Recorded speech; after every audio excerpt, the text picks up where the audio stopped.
esquece de se inscrever no Marca Vasco. Ontem, o Conselho Deliberativo do Vasco da Gama se reuniu para votar o possível aumento da mensalidade do sócio proprietário e do sócio geral. São aquelas categorias de sócios previstas estatutariamente que dá direito a você, sócio da associação, a votar para a presidência.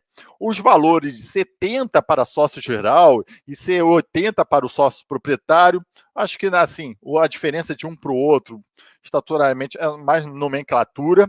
Um era 70, o outro 80, e iria pular para 120, até mesmo para equilibrar essas duas categorias de sócios com direito a voto. Esse aumento passou pelo Conselho de Beneméritos, né, os conselhos dos velhinhos lá, que sempre ajudaram o Vasco da Gama, passou por esse conselho, mas para minha surpresa e para surpresa geral, o Conselho Deliberativo hoje não é mais presidido pelos Carlos Fonseca, que era da chapa originária da Mais Vasco, do Jorge Salgado, mas sim por Renato Brito, o advogado da chapa Sempre Vasco. Ele pertence à chapa Sempre Vasco. Ele presidiu ali, porque o Carlos Fonseca pediu licença, e a votação, vou até aqui para não errar os dados para vocês, é incrível, 164 presentes, é incrível também, o Conselho Deliberativo possui 300 cabeças, talvez alguns já morreram, não foram substituídos, mas sempre tem uma presença de 50%. O que adianta o cara falar que é do Conselho Deliberativo do Vasco se não participa das reuniões? Foram 164 presentes, 102 votaram não para o aumento, olha, o número é expressivo, 37 votaram sim, e como não teve transmissão, não dá para saber direito quem votou sim, quem votou não, essas informações não vieram. E ainda de 15 falaram, se abstiveram. Porra, então nem precisava estar na reunião. Para não votar, nem precisava estar na reunião, mas se abstiveram. Falaram assim, para mim, tanto faz. Então, 102 votaram não, e o aumento dessa mensalidade foi vetado pelo Conselho Deliberativo. Jorge Salgado tinha atribuído uma urgência para esse aumento, porque se falava que era muito importante para o orçamento do clube associativo. Tá legal? Pessoas importantes votaram não. Pessoas importantes, talvez não para você, mas para a chapa Mais Vasco, né?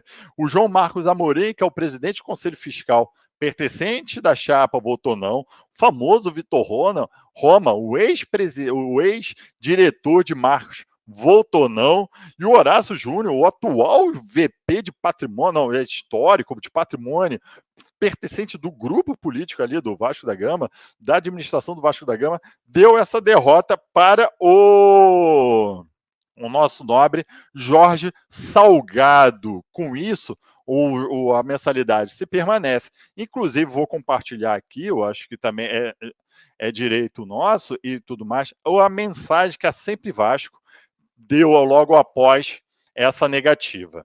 Aqui, lendo para vocês, ela fala que a reunião do Conselho Deliberativo ocorrido ontem, aumento de mensalidade, a chapa votou não.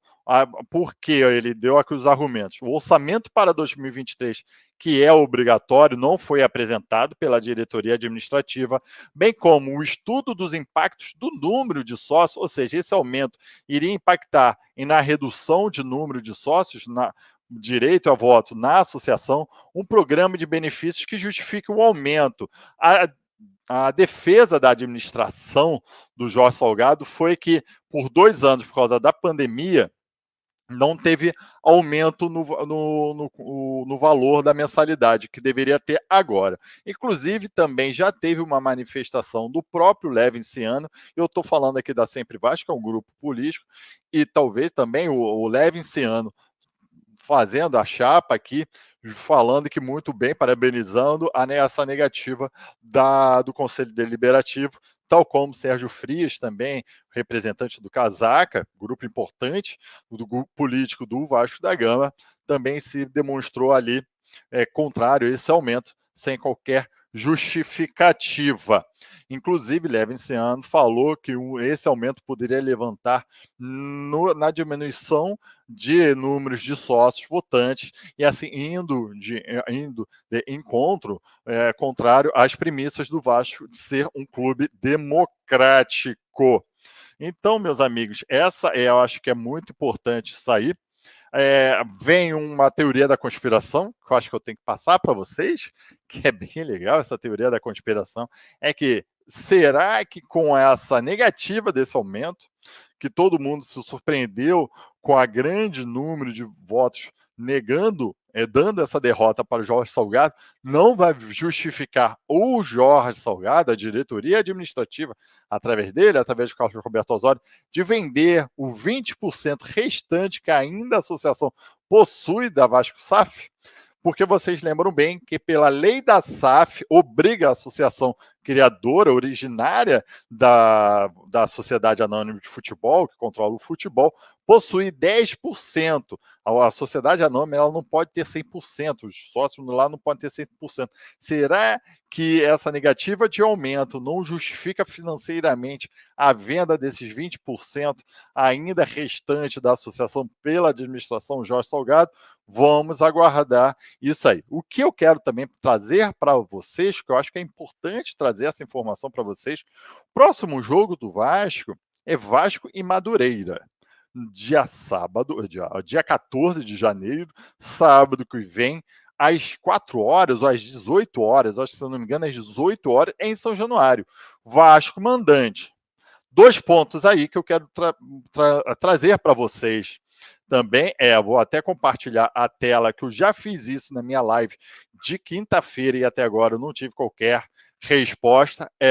Sumiram meus rating. O seu rating como sócio proprietário e sócio geral não tem, ou seja, o que é o rating que é importante para nós? É aquela quantidade de estrelas que possibilita você comprar os ingressos antecipadamente.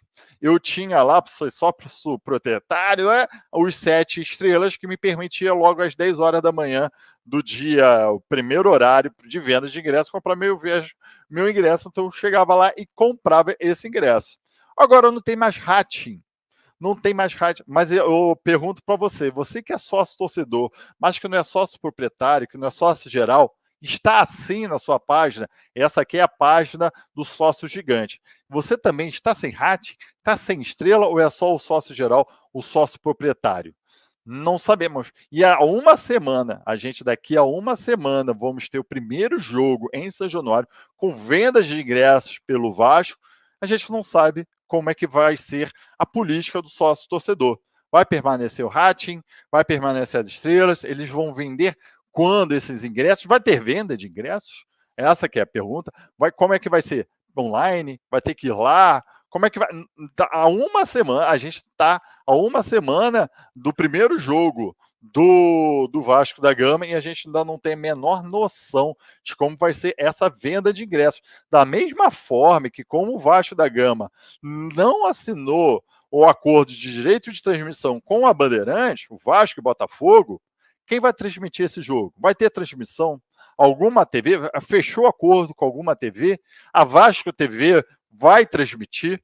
Seria uma ótima oportunidade para você fortalecer a Vasco TV, porque quando a Vasco TV transmitiu os jogos, eu gostei muito das transmissões. Quem vai narrar o jogo tá preparado para isso? Ou vamos ficar no obscuro que só chegando lá no dia, ih, caramba, tem que começar a vender ingresso. A TV, meu irmão, ou só estão mirando os jogos lá para o amistoso e estão esquecendo isso. Então, o Vasco até agora não se manifestou. Estamos há uma semana disso. Você não consegue se planejar. Pô, será que eles vão vender ingresso? Como é que é? Quanto é que vai ser esse ingresso para ver essa pelada? Eu não vou nem entrar no mérito do time. Vou nem entrar no mérito do time, porque até agora a gente não sabe que time que vai para os Estados Unidos e que time que vai ficar no Rio de Janeiro e se vai pegar alguém da Copinha para jogar esse jogo aí, porque tá tudo muito na nuvem. E é isso que a gente muito reclama da comunicação do Vasco da Gama. Como é que você tá uma semana do primeiro jogo, do início da temporada, e você não faz nenhuma programação, você não faz nenhum incentivo para o torcedor ir, você não joga assim ao real, vamos passar um final de semana aí sem notícias de como vai ser na semana que vem o jogo? Quem vai transmitir? Como é que vai ser as vendas? E essa daqui do sócio torcedor, estão alterando a política do sócio-torcedor sem comunicar ao sócio. Eu, particularmente, já paguei a mensalidade que o site me permitia, eu já fiz esse contrato de pagamento parcelado, ao meu ver, o pagamento à vista, que me garante os meus direitos até novembro. Paguei a quantidade de parcelas que o site do sócio gigante me permite até novembro para eu manter os meus direitos de preferência de compra, de desconto nas compras. Inclusive, se você for aqui, é algo que também ainda não está explicado, isso muito prejudica a associação. Aí eu quero saber se você esse é um problema meu por já ser sócio proprietário ou não. Ou os sócios que permitem a votação, que iriam diretamente esse dinheiro, a princípio, para a associação, você não consegue mais fazer a adesão, a não ser ir lá na secretaria. Ou seja, você está estrangulando a associação financeiramente, você vai obrigar que o sócio off-Rio que quer votar ir a São Januário para fazer a sua sociedade. Então, isso é muito complicado, meu amigo. Isso é muito complicado. Eu acho que esses trâmites, então, todos têm que ser perguntados, têm que ser trazidos para a baila, para um assunto do Vasco da Gama. E eu acho que isso é muito importante para a gente continuar. Porque a gente não pode esquecer, como eu falo, foi vendido o futebol, tá Vasco SAF, você quer apoiar a Vasco SAF, a sociedade, vamos apoiar. É o futebol. Mas você não pode esquecer da associação. Foi a associação forte que criou esse futebol forte. É a associação que traz mais torcedores também para o futebol.